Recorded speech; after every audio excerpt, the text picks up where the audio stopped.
And I am the supervisor for the plant propagation department, Mirabeau Agriculture Research and Development Institute.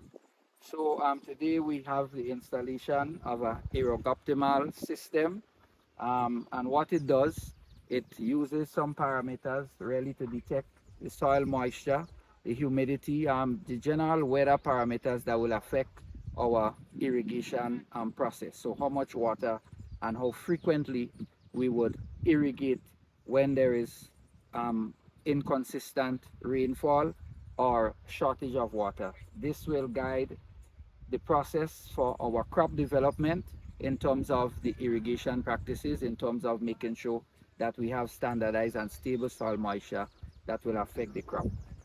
The impact here would be definitely noticed because this will collect data and send to a general system that will generate responses based on the parameters that are measured here in terms of moisture content. And it is a timely venture because in the last season we had an extensive drought and we had challenges with our irrigation system, with our being able or capability or capacity to irrigate in a timely manner. And as one of the results out of that is that we had a poor crop yield in terms of our yam cultivation for the farmers. So this should help us balance the process going forward and improve our yield in the coming year, for the next planting season.